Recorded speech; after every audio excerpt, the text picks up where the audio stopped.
ઠીક એક વર્ષ પહેલાં રાજ્યના મુખ્યમંત્રી ભૂપેન્દ્રભાઈ પટેલે ખેડૂતોને શું વચન આપ્યું હતું એ સાંભળી લઈએ।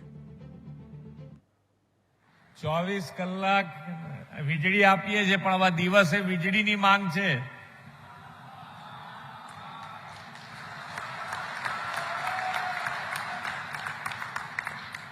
કાનુભાઈને પૂછીએ આપણે કે ભાઈ ક્યારે પૂરું કરશો ભાઈ?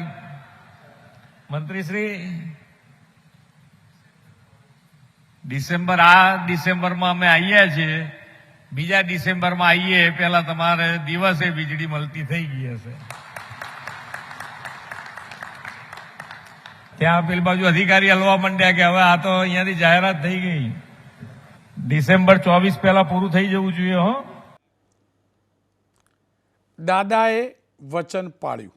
જી હા, આજે રાજ્યના ઉર્જા મંત્રી કનુભાઈએ પત્રકાર પરિષદ કરીને જે જાણકારી આપી છે એ પ્રમાણે ગ્રામીણ વિસ્તારમાં ખેતી માટે દિવસે વીજળી આપવાનું વચન દાદાની સરકારે પાળ્યું છે। જે આંકડા આપવામાં આવ્યા છે એ પ્રકારે રાજ્યમાં કુલ 18,225 ગામ છે, જે પૈકી 16,561 ગામના 18,95,744 ખેડૂતોને દિવસ દરમિયાન વીજળી અપાઈ રહી છે। દિવસે વીજળી મેળવી રહેલા 16,561 ગામ પૈકી 11,927 ગામના ખેડૂતોને સિંગલ શિફ્ટમાં એટલે કે સવારે 8 થી સાંજના 4 અને સવારે 9 થી સાંજના 5 વાગ્યા સુધી દિવસે ખેતી માટે એટલે કે ઇરિગેશન માટે વીજળી અપાય છે, તથા 434 ગામના ખેડૂતોને 2 શિફ્ટમાં એટલે કે સવારે 5 થી બપોરે 1 અને બપોરે 1 થી રાત્રે 9 સુધી દિવસે વીજળી અપાય છે। કિસાન સૂર્યોદય યોજના અંતર્ગત સરકારનો દાવો છે કે 96% ગામડાઓમાં દિવસે વીજળી અપાઈ રહી છે।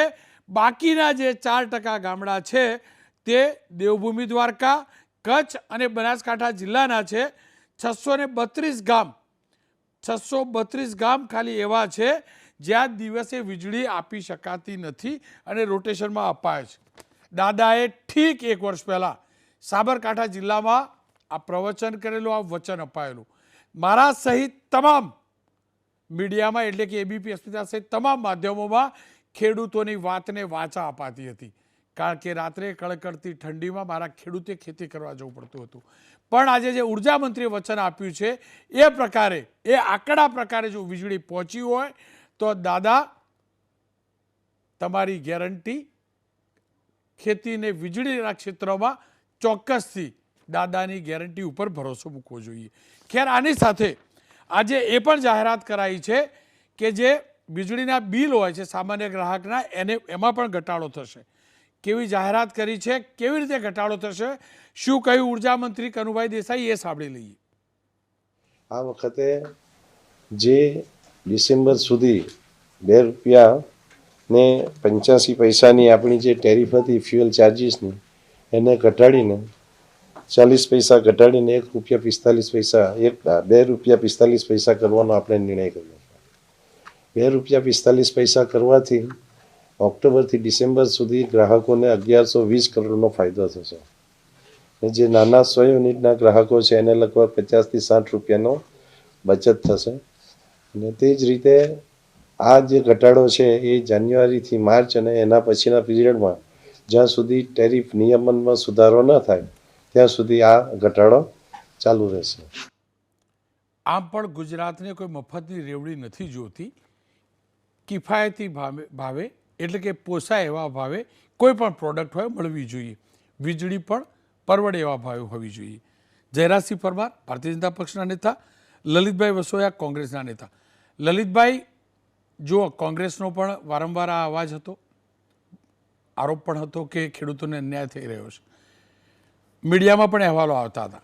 આપ તો જમીનના માણસ છો, ગામડામાં વધુ ફરતા હશો, હું તો આ પ્રેસ કોન્ફરન્સ ઉપરથી કહું છું કે દાદા ઉપર ભરોસો મૂકવો જોઈએ, વ્યક્તિ તરીકે મૂકવો જોઈએ, તમે પણ માનશો, આખું ગામ માનશે, પણ ખરેખર જમીનની સ્થિતિ છે શું? કનુભાઈએ જે વાત કરી છે એ પ્રકારે કિસાન સૂર્યોદય યોજના અમલમાં આવી ગઈ છે 96%ની અંદર?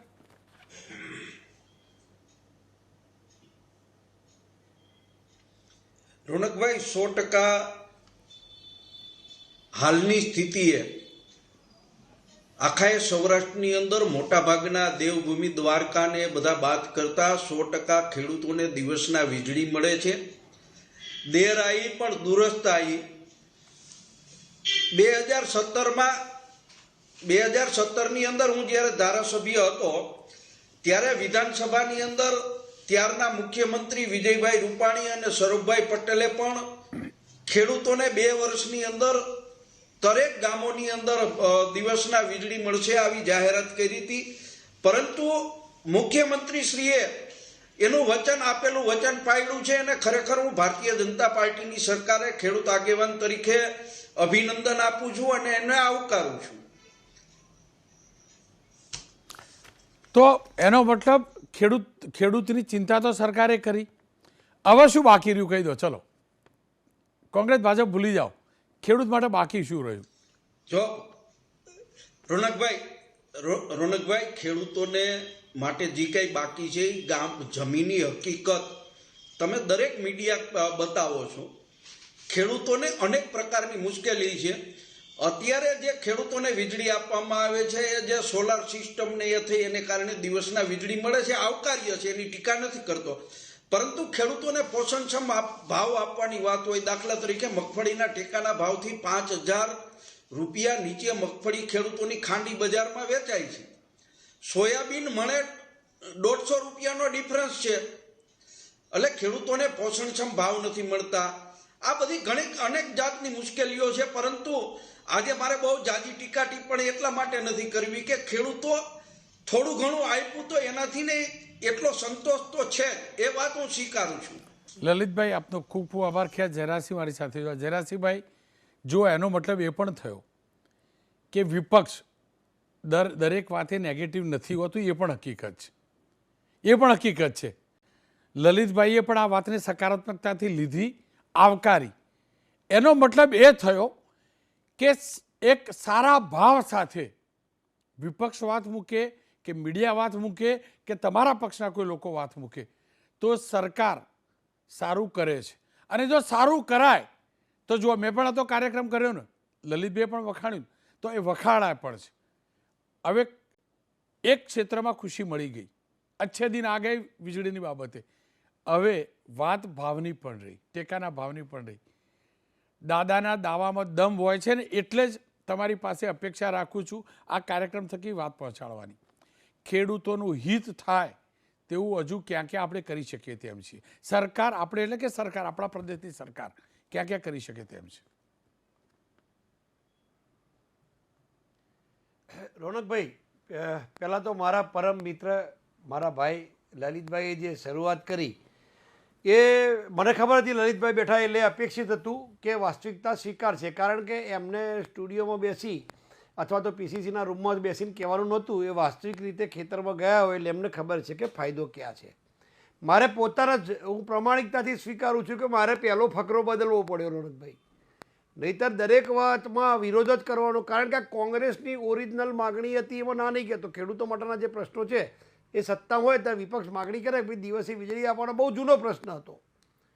આ જૂનો પ્રશ્ન દાખલા કે 2020માં આ યોજના શરૂ કરી હતી, કિસાન સૂર્યોદય યોજના. સમજો, સૂર્યોદય થાય પછી કિસાનને મળે, એમાં એ 2020માં શરૂ કરેલી રૂપાણી સાહેબ વખતની યોજના 22માં પૂરી કરવાની વાત હતી, પણ કદાચ 23માં 24માં પણ પૂરી થઈ ગઈ. મારી વાત સમજો. એટલે જે દાદાએ કહ્યું, આદરણીય ભૂપેન્દ્રભાઈએ મુખ્યમંત્રીશ્રીએ કહ્યું, એ વાતનું પાલન થયું. આપના માધ્યમથી એક વાત બહુ સ્પષ્ટતા સાથે કહું કે આવો અભિગમ હોય, હું એમ નથી કહેતો કે બધામાં વિપક્ષ ટેકો જ આપી દે, પણ દાખલા તરીકે જે માગણી તમારે સ્વીકારી છે પછી એમાંથી પાણીમાંથી પોરા કાઢવા, એના કરતાં વાસ્તવિક રીતે વીજળી મળશે.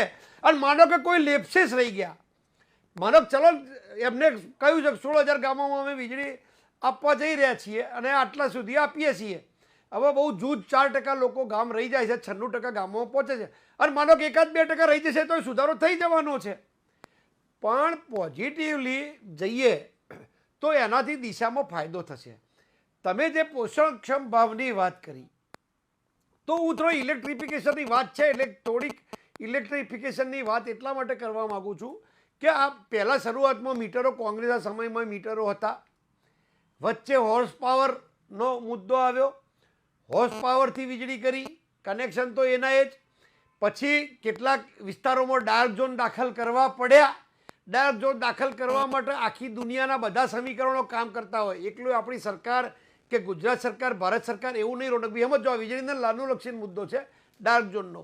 ડાર્ક ઝોનની ઘણી બહુ, મારે ત્યાં ઉત્તર ગુજરાતમાં ડાર્ક ઝોન હતો, એટલે પાણીના તળ નીચા ગયા, એટલે ડાર્ક ઝોન વળી પાછો સમયાંતરે ડાર્ક ઝોન મોદી સાહેબ વખતે, પછી અત્યારે સરકારે હટાવી લીધો અને અત્યારે ફરીથી નવા જોડાણમાં વીજ કનેક્શન દાખલ થાય છે.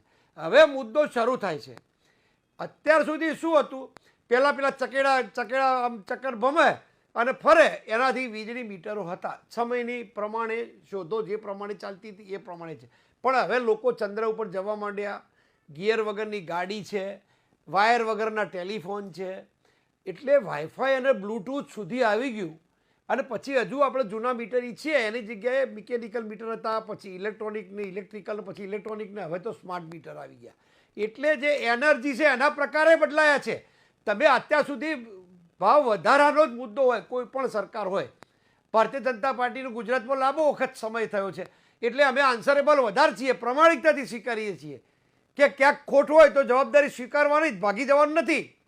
પણ મુદ્દો એટલો જ છે કે સમયના પ્રમાણે તાલ મિલાવવો પડે. ડાર્વિને એ પણ કહ્યું છે, એટલે સમયાંતરે જેમ સમય જાય તો પહેલાં રિન્યુએબલ એનર્જી એટલી બધી જાગૃત નહોતી, એ પછી વિન્ડ એનર્જી આવી, એટલે પવન ચક્કીઓ અને પવનમાંથી ઉર્જા ઉત્પન્ન કરવા માંડ્યા.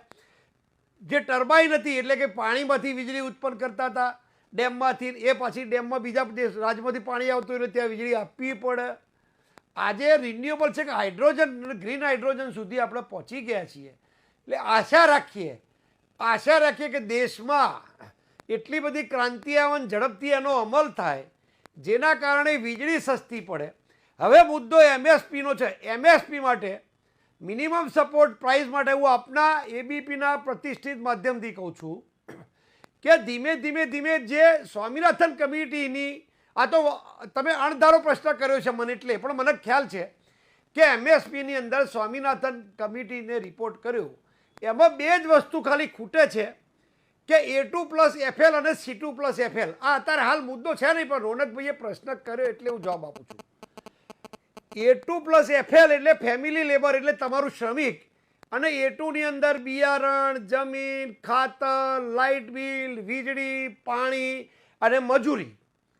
ફેમિલી લેબર એટલે FL. ખાલી C2 અને A2માં ફરક એટલો છે, આ સરકાર અત્યારે A2નો અમલ કરી છે, C2 નથી કરતી.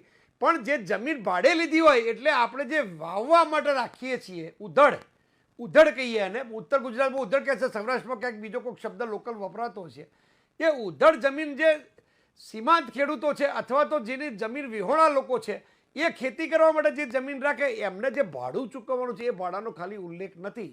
બાકી ધીમે આની પડતર નીચે આવશે, ગ્રીન હાઇડ્રોજન આવશે, બીજે ત્રીજે આવશે. હજુ તો કોંગ્રેસ ઘણીવાર, અત્યારે રાજકીય હું અવલોકન નહીં કરું, પણ એવી વાતો કરે છે. હમણાં કાલની મેં પ્રેસ વિપક્ષના નેતા કોંગ્રેસના નહોતા, પણ એવું કહેતા હતા કે પાકિસ્તાનમાં વીજળી આપે છે અને બાંગ્લાદેશમાં વીજળી આપે છે. તો આપણે તો વેપાર કરીએ છીએ રોનકભાઈ, એમાં ખોટું શું મને સમજાવો જરાસી. મને આપણે વીજળી ઉત્પન્ન કરી, વીજળી વેચતા થયા. બિલકુલ. અને રોનકભાઈ, વેચવી એટલા માટે પડે કે એની આવક ઊભી કરવી પડે. બધી આપણે વાપરી નાખીએ એવું નહીં. આપણે ઘરમાં ભેંસ રાખતા હોઈએ તો આપણા પરિવારમાં 1 લીટર દૂધ પીએ, 1 લીટર ભરાઈએ છીએ ડેરીમાં. એટલે આપણે વેચવા જવું તો અમેરિકાને તો વેચવાય નહીં, આપણા પાડોશી દેશને જ આપવી પડે ને વીજળી. તમે આપો કોને? એટલે ધીમે ફેરફાર આવશે. બિયારણ, દાખલા તરીકે બિયારણ, આજે એની કંપનીઓ બધી મોટી કંપનીઓ તમામ આવી ગઈ, બરોબર. પછી જીએમસી ક્રોપ આવી ગયા, જીનેટિકલી મોડિફાઈડ ક્રોપ બધા આવી ગયા. તો જે પહેલાં ઉત્પાદન જે થતું હતું એના કરતાં 1 વીઘે અત્યારે ઉત્પાદન કેટલું થાય છે એ જોઈ લો. બધી કંપનીઓ પોતાના બિયારણો આપવા માંડી. અચ્છા, માસ ખેતી થવા માંડી. એટલે ધીમે આપણી જમીન કંઈ 1 ઇંચ વધવાની નથી, પણ ઉત્પાદન વધારવા માટે સરકારના અનેક પ્રયત્નો છે રોનકભાઈ, અનેક પ્રયત્નો છે. હા, પણ માસ છે. 54 લાખ ગુજરાતમાં ખેડૂતો છે, 1.25 લાખ સર્વે છે, ખેડૂતો ખેતરો છે, એટલે સ્વાભાવિક છે ક્યાંક કચાશ હોય, અને એક જ કચાશ હોય અને મીડિયા એની ફરજ બજાવે, ક્યાંક બતાવે, તેમાં કશું ખોટું નથી. બિલકુલ. ખેર જયરાજસિંહ, આ જ સકારાત્મકતા છે. કોંગ્રેસ હોય, ભાજપ હોય કે મીડિયા, આપણે બધા ગુજરાતી છીએ.